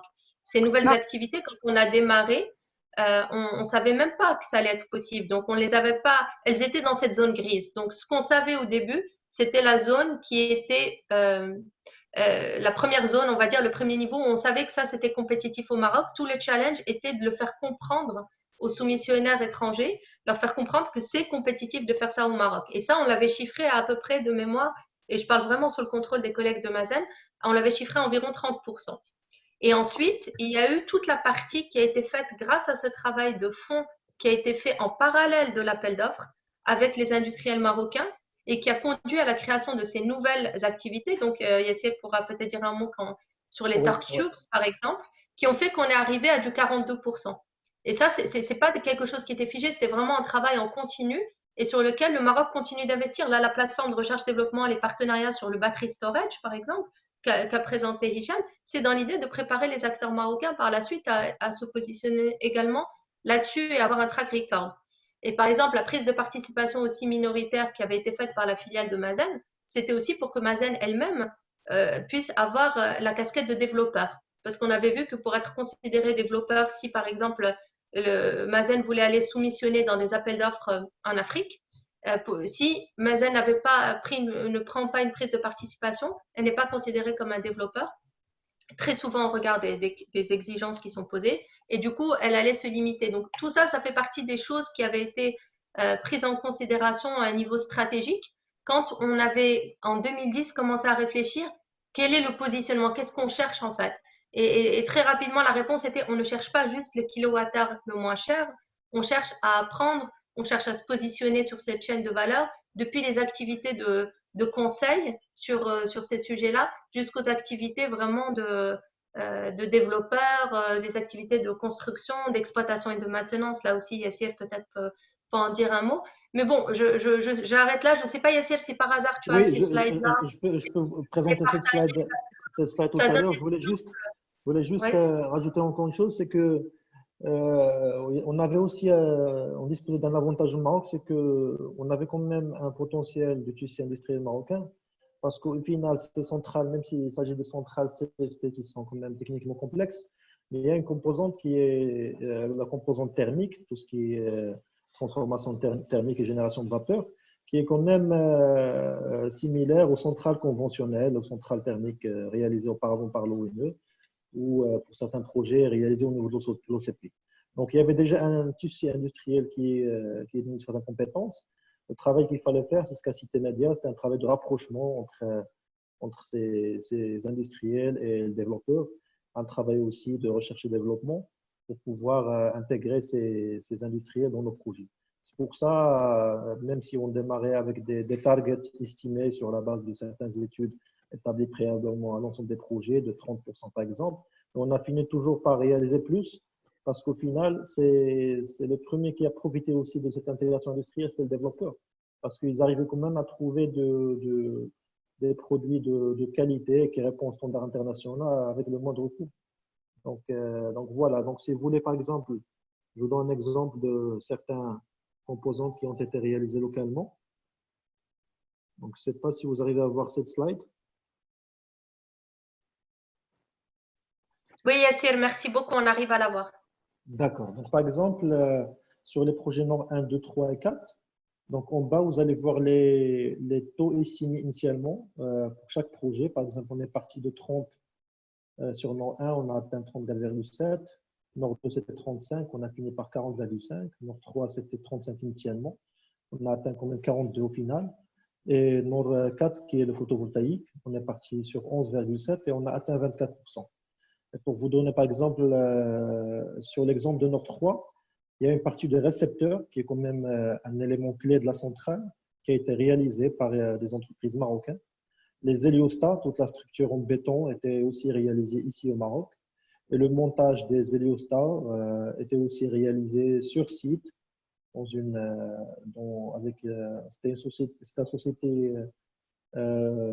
c'était l'EPICI, mais avec des partenaires marocains sur place. Toute la partie génie civil, bien sûr, il est réalisé au Maroc, donc il n'y a pas de raison pour amener des entreprises étrangères pour réaliser du génie civil. Le piping, une bonne partie du piping aussi a été réalisé localement. Toute la partie construction de bâtiments, travaux électriques, montage mécanique. Et là, je cite l'exemple aussi pour Nord 2 des torque tubes. Tous les torque tubes de Nord 2 ont été réalisés au Maroc. Nord 1 aussi, pour Nord 2, c'était plus de 20 000 unités de torque tubes. Les torque tubes, c'est les pièces qui supportent les miroirs dans les champs solaires. Ça aussi, ça a été réalisé au Maroc. Beaucoup d'équipements mécaniques, pompes réalisés ici au Maroc. L'ingénierie, la partie études géotechniques, études électriques, bureau de contrôle, bien sûr, études de génie civil, ça aussi, ça a été réalisé par des compétences marocaines. Et il y a le General Site Service, tout ce qui est transport, tout ce qui est activité, par exemple, de gardiennage, sécurité, même ces activités-là, ils sont généralement pas comptabilisés, mais ça quand même aide à maximiser l'emploi local parce qu'on a souvent recours à des entreprises locales. Donc voilà un exemple de Nord 3. Et ça, c'était pratiquement le cas pour Nord 2 et Nord 1 parce qu'on a toujours démarré avec des estimations, mais on a toujours réussi à dépasser ces estimations. Merci pour la présentation. Juste, j'essaie de comprendre parce que Nadia tout à l'heure elle a dit que vous n'avez pas mis des exigences au niveau des appels d'offres. Après, vous avez sensibilisé, etc. Donc, je vois que c'est une très bonne chose. Sauf que s'il n'y a pas une exigence au niveau des appels d'offres Et si vous dites que l'offre, elle n'est pas figée dès le début, comment ils peuvent venir avec un taux de, comment ils peuvent évaluer, donc les développeurs, disons, comment ils peuvent évaluer le taux d'intégration pour qu'ils s'engagent là-dessus après? Donc, si au début, tout est figé, je peux comprendre, ils peuvent évaluer, ils peuvent calculer le taux d'intégration et donc ils prennent des engagements contractuels sur le taux qui a été proposé lors de l'offre. Sinon, ce n'est pas possible parce que, je ne sais pas, j'essaie de comprendre, j'ai pas trouvé, c'est pas clair, hein, c'est pas encore clair. Je peux t'apporter peut-être un éclairage et je laisserai mes collègues de Mazen donc compléter et je parle sous leur contrôle. Mais en fait, ce qui a été juste pour pas qu'il y ait de malentendus là-dessus, le travail de fond qu'a fait Mazen de son côté lui a permis d'identifier le niveau minimum d'intégration industrielle qui pouvait être atteint de manière compétitive par les soumissionnaires. Et ce minimum, ça lui a permis de fixer un objectif sur lequel Mazen a communiqué de manière complètement transparente avec les soumissionnaires en leur disant voilà, comprendre si je... Pardon. Allô? Oui, il y avait une question. Il y avait une question, je pense. Oui.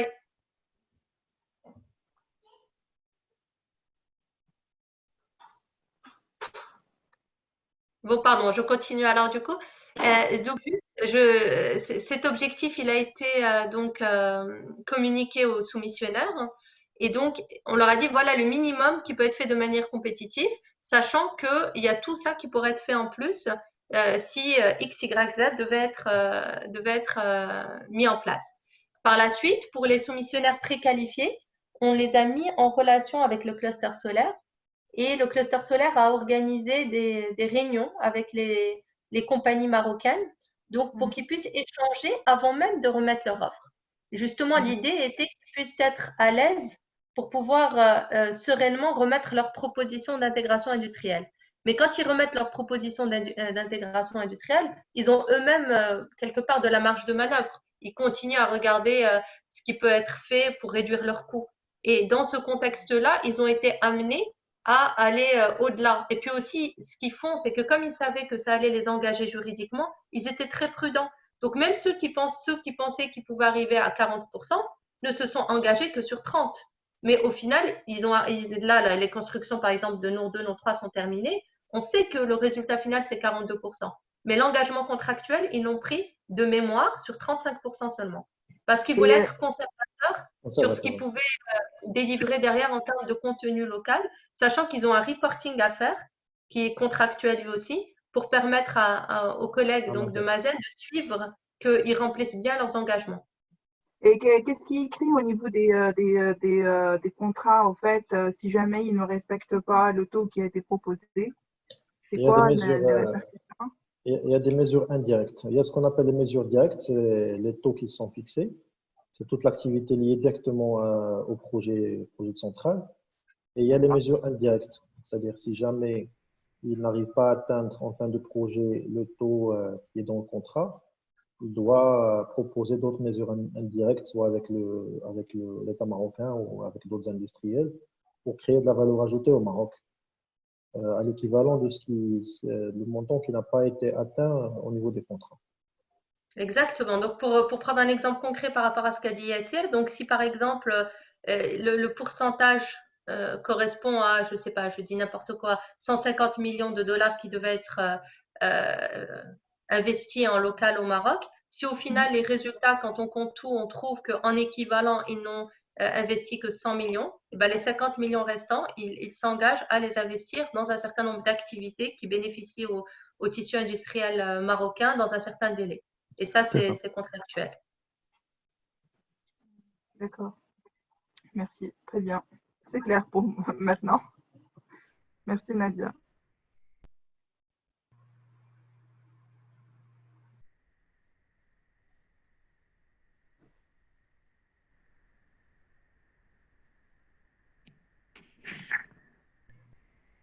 Excusez-moi.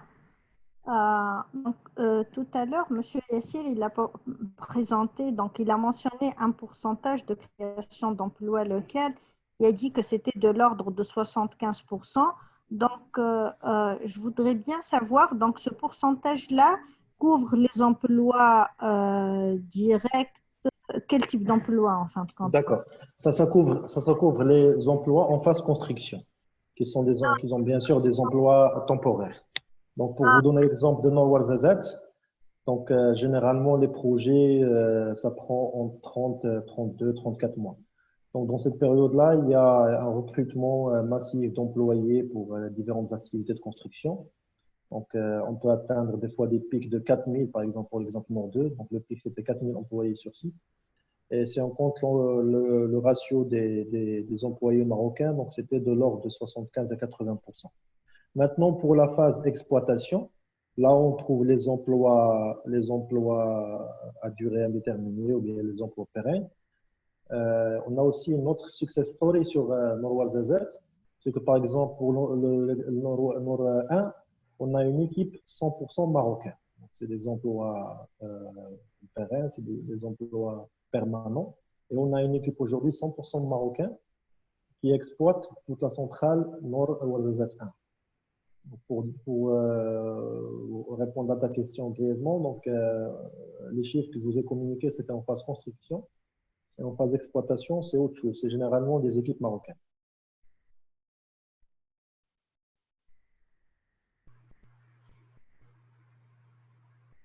Merci.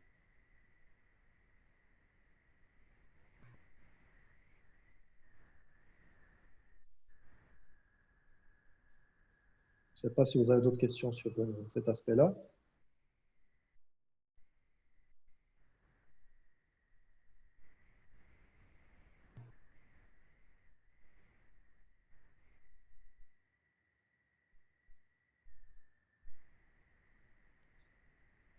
On n'entend pas d'autres questions, donc je ne sais pas si les collègues sont en mute ou juste il n'y a pas d'autres questions. Mais peut-être que s'il n'y a pas d'autres questions, tu pourrais peut-être, Yassir, donner aussi l'exemple de la formation qui avait été faite avec Sener, qui peut Oui, être un oui. équipage.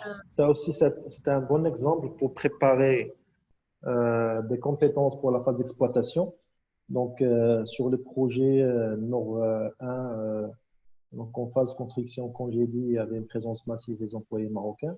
Donc, il y avait déjà des formations faites avec l'OFPPT, l'Organisme national de formation au Maroc, avec CNR en phase construction pour tout ce qui est activité de soudage. Mais il y avait aussi une formation très intéressante en phase, juste avant de démarrer la phase d'exploitation. Donc, on a formé une soixantaine de techniciens. Et une bonne partie de ces techniciens, ils ont été recrutés. Aujourd'hui, ils sont permanents dans la centrale Nord 1. Donc, c'est eux qui exploitent réellement la centrale aujourd'hui avec l'opérateur Nomad qui exploite la centrale Nord 1. Et ça aussi, c'était l'exemple aussi pour Nord 2 et 3. Et on continue avec cette politique pour l'ensemble de nos projets. C'est ce qui est aussi envisagé aujourd'hui pour Nord Médite 1. Donc, on a planifié aussi une formation, soit sur les métiers de la construction, tout ce qui est génie civil, mécanique, électrique, métier aussi HSE, sujet de la qualité. Et il y aura aussi une formation pour les métiers de l'ONM, de l'exploitation et maintenance. Donc, l'idée, c'est de maximiser l'emploi local et d'avoir une équipe, disons, 100% marocaine, surtout en phase d'exploitation. C'est l'objectif, en tout cas. Merci, Yassir. Et peut-être, Yassir, tu peux aussi parler de la procédure avec l'ANAPEC, parce que comme il y a eu pas mal Oui, de questions sur l'arrangement pour l'emploi. contractuel qu'on a mis. D'accord. Donc, l'ANAPEC, c'est une agence nationale de promotion de l'emploi. Donc, ce qu'on met dans nos contrats, c'est qu'on exige que les entreprises, que ce soit l'EPCI, le contractant général ou bien ses sous-traitants, dans son approche de recrutement, passer par cet organisme national pour garder de la transparence, bien sûr, et avoir des statistiques claires sur l'emploi. Donc, chaque nouveau sous-traitant qui rejoint le projet, donc s'il a besoin de recruter des employés, que ce soit ouvriers, techniciens, ou des fois même ingénieurs, donc il va aller chez l'agence ANAPEC. Donc, il va donner une liste de postes et de profils de recruter. Et l'ANAPEC, il recueille les CV des demandeurs d'emploi au niveau de la région et aussi au niveau des gens qui viennent en dehors de la région. Et donc, l'ANAPEC fait sa première sélection de profils, de CV, et va proposer à son sous-traitant des CV. Et donc, lui, il va passer les entretiens et va choisir ses candidats. C'est une expérience qu'on a aussi sur l'ensemble de nos projets. Donc, ça permet de centraliser un peu les demandes d'emploi et les offres. Ça permet d'assurer une transparence sur cet aspect emploi et aussi un rapprochement entre les demandeurs qui viennent de la région, par exemple de Ouarzazate au niveau de Douar ou bien au niveau de la ville de Ouarzazate. Et des fois, ça permet aussi aux autorités marocaines, parce qu'il y a une commission qui est organisée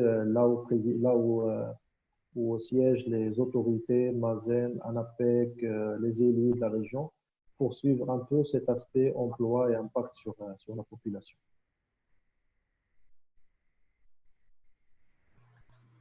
Merci beaucoup, Yassir. Je ne sais pas s'il y a d'autres questions des collègues.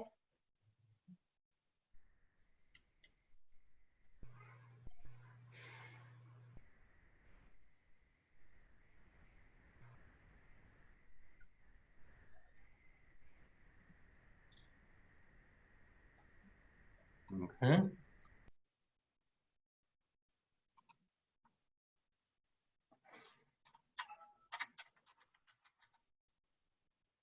Ah, pardon, vous m'entendez là encore? Oui. Là, oui. Merci. Au fait, j'ai voulu savoir, lorsque vous calculez le taux d'intégration après la soumission, etc., si jamais le développeur il va acheter un produit d'un fournisseur marocain, sauf qu'une grande partie de ce produit-là, elle provient de l'étranger. Est-ce que vous calculez le devis qui provient du fournisseur marocain ou uniquement la part réellement fabriquée au Maroc Donc, c'est une bonne question. En fait, on a une règle qui est clairement définie dans les contrats. Il faut que 50% de la valeur ajoutée soit créée localement au Maroc. C'est-à-dire si un fournisseur il fait juste de l'importation et revend le matériel au Maroc, ce n'est pas considéré comme de l'intégration industrielle. Il faut que la valeur ajoutée que 50% de la valeur ajoutée par rapport à un produit donné soit créée localement. D'accord. Donc, si c'est supérieur à 50%, vous calculez tout le montant. Oui. Par exemple, pour les panneaux photovoltaïques, en Tunisie, on a une industrie d'assemblage. Donc, les cellules, ils sont pas de la Tunisie, ils proviennent de l'étranger. Mais il y a des industries qui font de l'assemblage. Donc là, est-ce que dans cette situation-là, vous calculez tout le montant des panneaux ou vous ne le calculez pas? En fait, on n'avait pas cet exemple pour les panneaux, on avait d'autres exemples.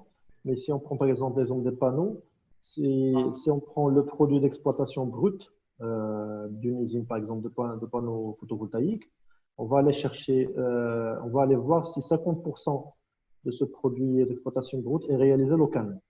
Si c'est moins, donc c'est pas compté, au moins moi je parle pour le cas de Mazen. Si c'est plus, on va compter toute la commande, tout le contrat. Donc, il faut voir sur toute la chaîne de valeur de la fabrication des panneaux photovoltaïques, est-ce qu'on arrive à réaliser 50% de cette chaîne de valeur localement? Et des fois, si on importe tout le matériel et on fait juste de l'assemblage, on risque de ne pas atteindre ces 50% de valeur ajoutée. D'accord, merci. Et de manière générale là-dessus, il y a eu énormément de retours d'expérience qui a été acquis au niveau de Mazen sur ces sujets d'un projet à l'autre parce que les développeurs sont extrêmement innovants, on va dire, dans leur approche et on avait trouvé que parfois ils créaient juste des sociétés et qui étaient en quelque sorte des coquilles pour pouvoir dire des sociétés locales ou parfois ce qu'ils faisaient c'était il y avait bien une société marocaine, mais derrière, ils sous-traitaient l'essentiel des activités à des filiales qui étaient à l'étranger. Et donc, du coup, le cahier des charges avait vraiment été d'un projet à l'autre et grâce à ce retour d'expérience, amélioré sur ces questions-là pour essayer de vraiment s'assurer que la substance était bien au Maroc et qu'il n'y avait pas cette logique d'aller chercher des salariés étrangers qui étaient détachés au Maroc Et du coup, comme ils étaient juridiquement détachés, ils les considéraient comme si c'était des salariés marocains.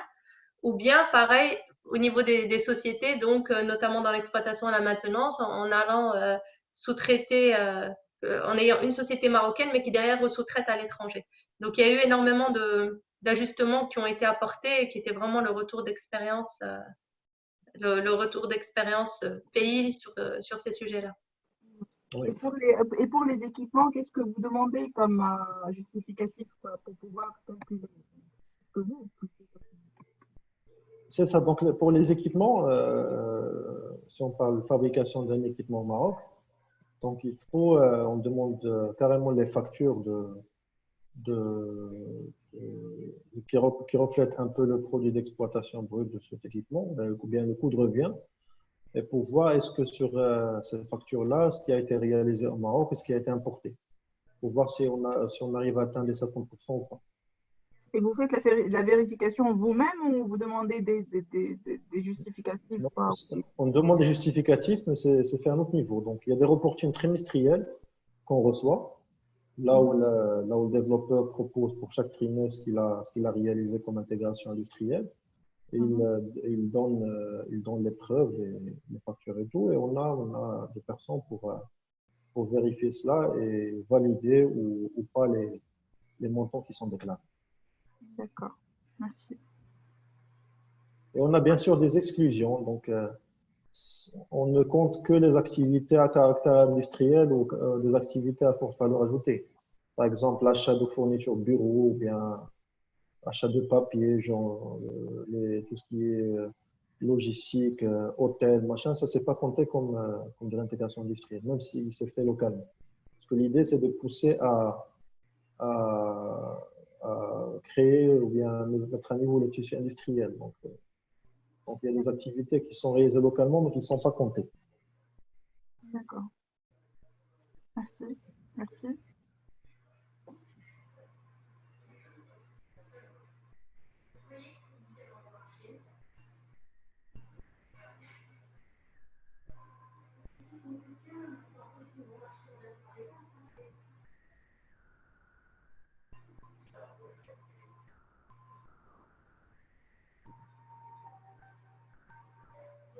Je ne sais pas s'il y a d'autres questions sur ce sujet ou en relation avec ce qu'a présenté Kinza sur le développement local.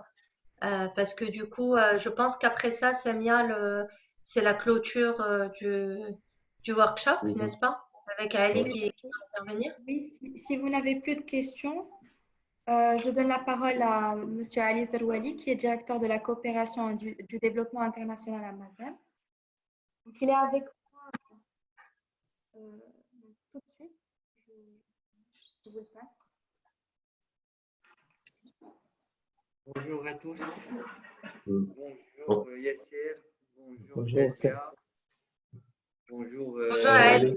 Bonjour Ali. Bonjour Ali. Hi Jonathan. I hope you are well. It's nice to see you. Likewise. Merci beaucoup Ali pour l'organisation de ce workshop.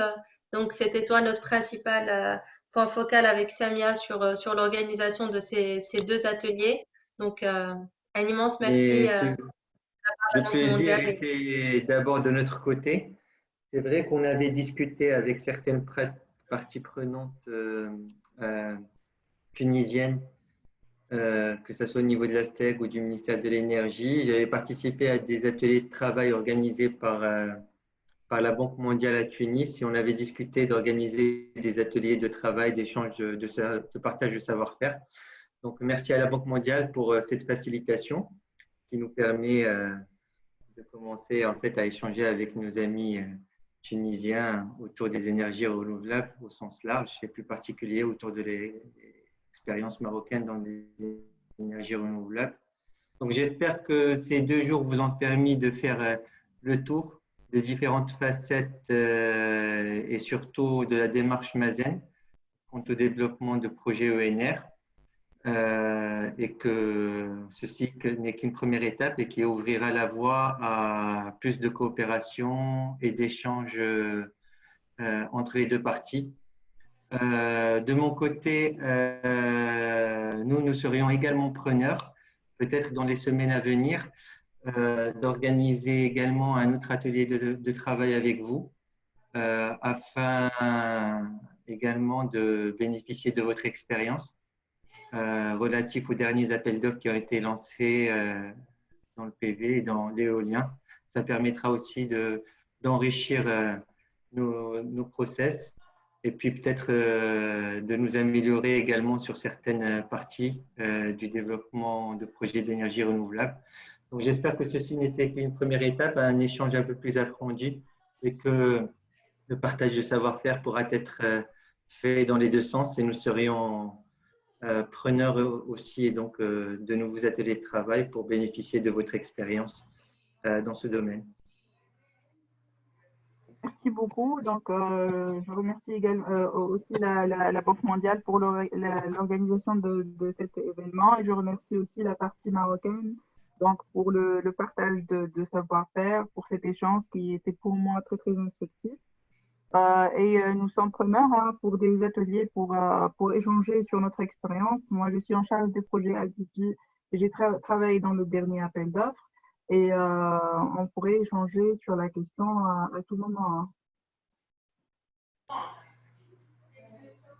Parfait. Donc, on regardera les disponibilités des différentes personnes concernées au sein de Mazen et on espère revenir vers vous rapidement avec une proposition, si vous le voulez bien.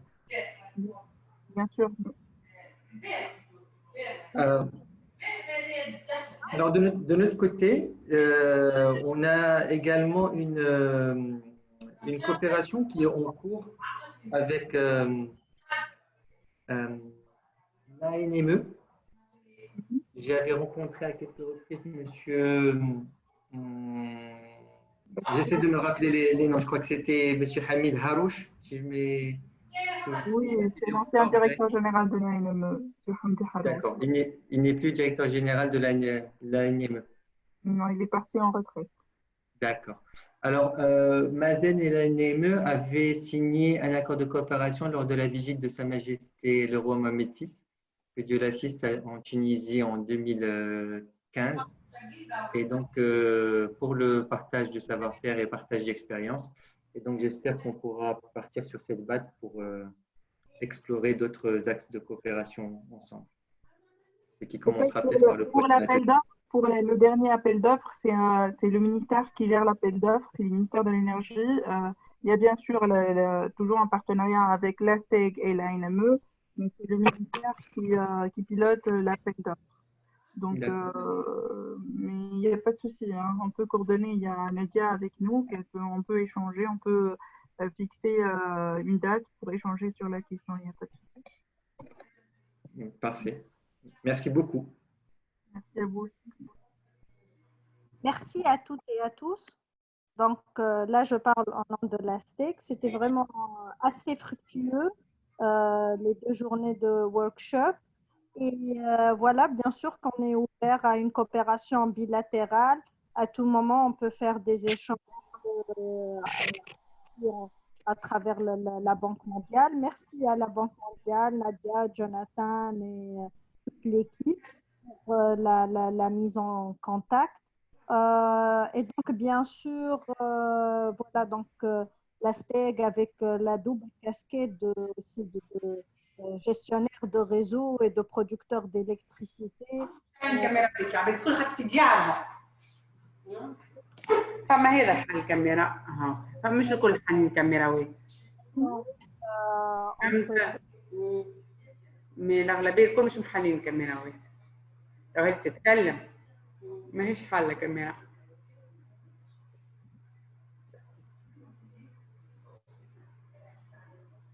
هذا حاريته كاميرا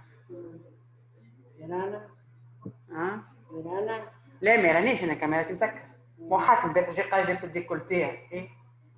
انا حاله لازم مسكر لا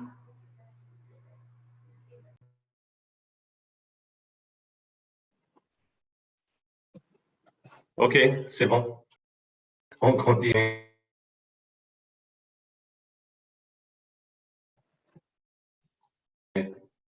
C'est Asma? Do you have more to say? No, I'm done. Actually, I think that Ms. Nabra had her micro open on. So thank you again. Thank you for Maisons. Thank you for the World Bank. And as I mentioned it, so as one of the STEC team, so we are open for further collaboration. And let's keep the good work moving on. Thanks. Okay. Et merci aussi, pardon Jonathan, juste pour remercier vraiment les collègues de Mazen de s'être rendus disponibles alors qu'ils sont en vacances. Je sais que beaucoup de personnes qui sont intervenues sont vraiment intervenues alors qu'elles sont en vacances avec leur famille. Donc, pour pouvoir vraiment tenir les délais, parce qu'après on s'est dit que ça allait être trop compliqué avec les vacances des uns et des autres. Donc, vraiment un immense merci pour la flexibilité.